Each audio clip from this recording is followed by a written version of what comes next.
शुरुआत में हम एक फैमिली को देखते हैं जो एक बोट पर कैरेबियन ओशन के बीच में मौजूद होते हैं। ये फैमिली बेन नाम के इस लड़के का बर्थडे सेलिब्रेट करने के लिए समुद्र के बीच में आए होते हैं, एक यादगार पल बनाने के लिए। वो सभी बहुत खुश थे, लेकिन उन्हें पता नहीं था कि ये खुशी कुछ ही देर की मेहमान है। कुछ पल के लिए सब कुछ नॉर्मल चल रहा होता है। जब वो सभी समुद्र का व्यू एंजॉय कर रहे थे तो बेन की मॉम समुद्र में स्विमिंग करने के लिए जंप कर देती है, जबकि बेन और उसके फादर फिशिंग करने में बिजी थे। लेकिन तभी अचानक से बेन की मॉम जूलिया को समुद्र में ऐसा फील हुआ जैसे कोई बड़ी सी चीज उसके आसपास चक्कर लगा रही हो। जब वह यहाँ वहाँ देखती है तो उसे कुछ भी नहीं दिखाई देता, लेकिन तभी अचानक से कोई उसे समुद्र के नीचे खींच लेता है और साथ ही उनके बोट पर जो इक्विपमेंट्स हैं वह तेजी से यहाँ वहाँ डायरेक्शन चेंज करने लग जाते हैं, जैसे कुछ बड़ा हो रहा हो। बेन और टॉम इस बदलते हालात को अच्छी तरह समझ नहीं पाते क्योंकि वह फिशिंग करने में बिजी होते हैं। वही जूलिया देखती है कि वह अपने बोट से कुछ ही सेकंड्स में काफी दूर आ गई है और वह डूब रही है। वह खुद को बचाते हुए टॉम को जोर जोर से आवाजें देने लगती है, लेकिन जूलिया बोट से काफी दूर होने की वजह से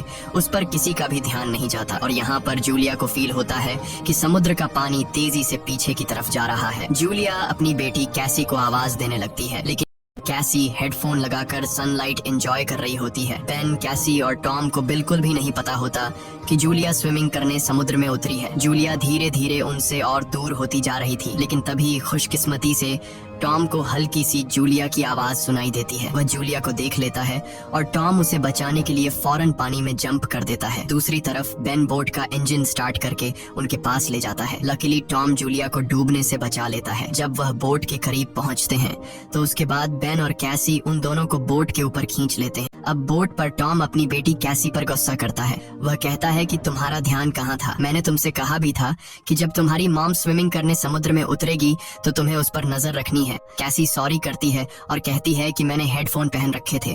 खैर, अब जूलिया सेफ थी। टॉम कहता है कि अब कोई भी बिना बताए स्विमिंग करने नहीं जाएगा और अगर कोई जाएगा भी तो पहले किसी न किसी को इन्फॉर्म करेगा। वो सकते हैं और अब रात होने वाली होती है, इसीलिए वह सब बेन की बर्थडे सेलिब्रेट करने के लिए तैयारी करने लगते हैं। रात को बर्थडे सेलिब्रेट करने के बाद कैसी के बॉयफ्रेंड का वीडियो कॉल आ जाता है।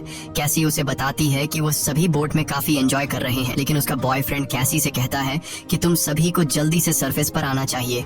यहाँ टीवी में बता रहे हैं कि कुछ बहुत ही बड़ा होने वाला है जो पूरी दुनिया के लिए बहुत ही अनयूजुअल होगा। ये सुनते ही कैसी नोटिस करती है कि उसके बॉयफ्रेंड के पीछे शहर में बहुत बड़ा तूफान आ रहा है। वह ये देखकर थोड़ी परेशान हो जाती है क्योंकि उस समय ये लोग सेफ जगह पर तो बिल्कुल भी नहीं थे। वह उससे और भी बातें करने लगती है कि तभी अचानक इन दोनों का कनेक्शन कट जाता है। ये बात वह जाकर अपनी मॉम डैड को बताती है, जिसके बाद ये लोग अपनी बोट की सेफ्टी चेक करने लगते हैं।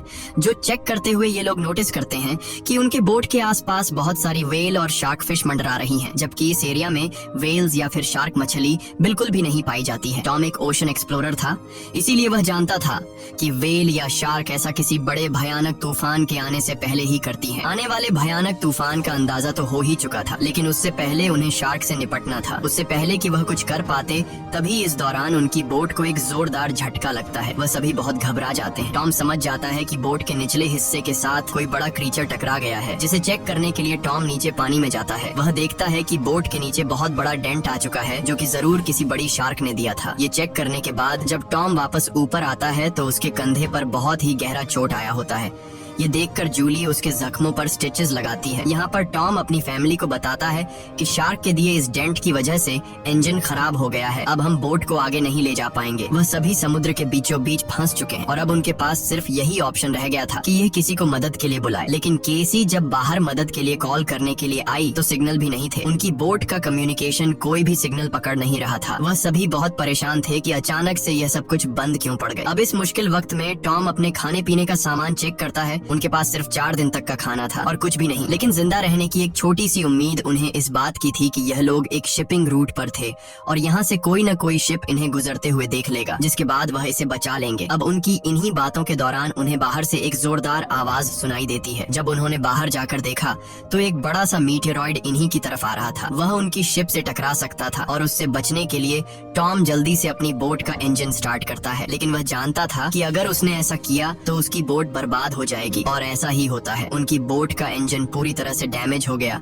लेकिन उनके पास कोई दूसरा ऑप्शन था ही नहीं। अगर वह इंजन स्टार्ट करके बोट को आगे नहीं ले जाता तो वह मीटियोरॉइड सीधा इनसे टकरा जाता। टॉम देखता है कि आसमान में से गिरने वाली ये ऑब्जेक्ट्स असल में सैटेलाइट थी, इसीलिए अचानक रेडियो और टेलीफोन्स के सिग्नल्स ने काम करना छोड़ दिया है। वह सभी इस हादसे से पूरी तरह संभल नहीं पाए थे कि तभी एक दूसरा मीटियोरॉइड भी उनकी तरफ बढ़ने लगा। अब अपने आप को बचाने के लिए ये लोग कुछ और कर नहीं सकते थे, इसीलिए ये बोट के निचले हिस्से में जाकर लाइफ जैकेट पहन लेते हैं ताकि अगर बोट पलट भी जाए तो वो सभी पानी में डूबे नहीं। जब वह बोट के अंदर होते हैं तो बोट बहुत ही तेजी से झटके खाने लगती है।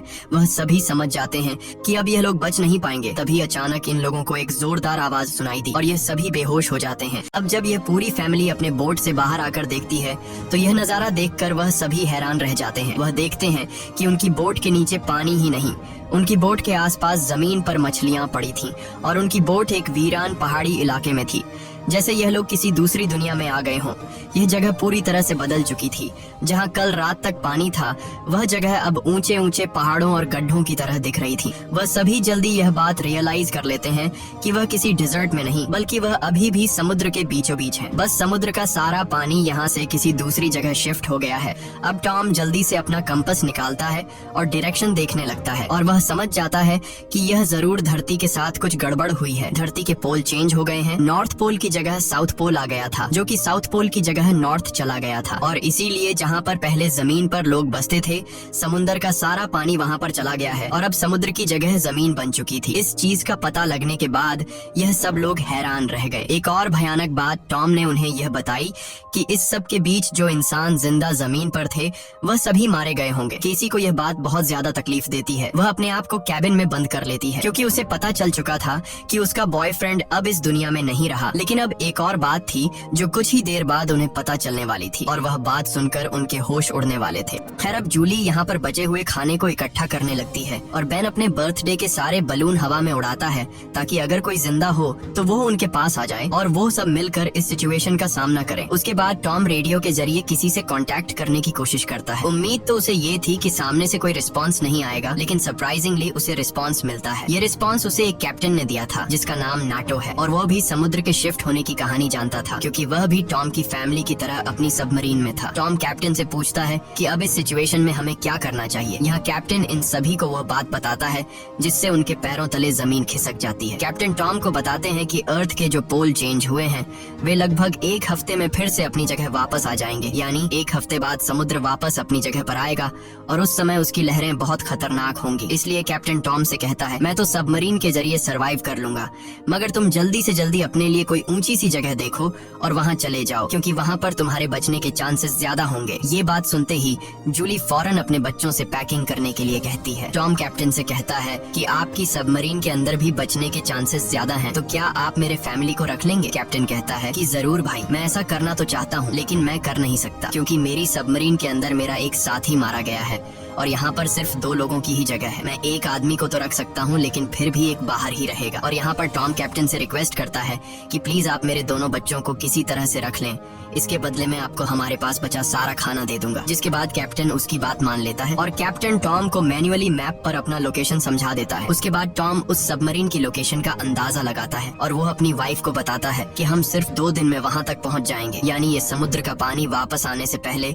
हम अपने बच्चों को सही सलामत वहाँ तक पहुँचा सकते हैं और इस तरह से हमारे दोनों बच्चों की जान बच सकती है। अगली सुबह ये पूरी फैमिली अपने सफर के लिए तैयार थी तो टॉम देखता है कि दूर से एक अजीब सा आदमी अपने डॉग के साथ उनकी तरफ चला आ रहा है। टॉम देखता है कि वह आदमी घायल है, इसलिए टॉम ने उसकी मदद करनी चाहिए। वो पानी की बोतल लेकर उसके पास जाता है। इस आदमी ने टॉम का पानी पीने के बाद उसका शुक्रिया अदा करने के बजाय उल्टा उस पर अटैक कर लेता है और ये चीज दूर खड़ी जूली भी देख लेती है। तो आदमी अपने पास पड़े हुए चाकू से टॉम पर हमला करके उसकी जान ले लेता है। उसके बाद वो आदमी जूली की तरफ बढ़ता है। अब अपने हस्बैंड को तो वो नहीं बचा पाई, लेकिन जल्दी से वो बोट के अंदर जाती है और कैबिन में अपने दोनों बच्चों को लॉक कर देती है। उसके बाद वो केसी को एक फ्लेयर गन देती है और कहती है कि इसका यूज तब करना जब हम बहुत ही मुश्किल हालत में हों। अब ये बात कर ही रहे थे कि वह आदमी उनकी बोट तक भी पहुंच जाता है और उससे बचने के लिए जूली बाथरूम के अंदर चली जाती है। अब यहाँ पर वो किलर उनकी बोट पर सर्च करना शुरू कर देता है और जैसे ही उसे यहाँ खाना मिलता है वह खाना शुरू कर देता है। वह खाने पर ऐसा टूट पड़ता है जैसे वह पिछले कई दिन से भूखा हो। खाना खाने के बाद जब वह जूली को ढूंढने लगता है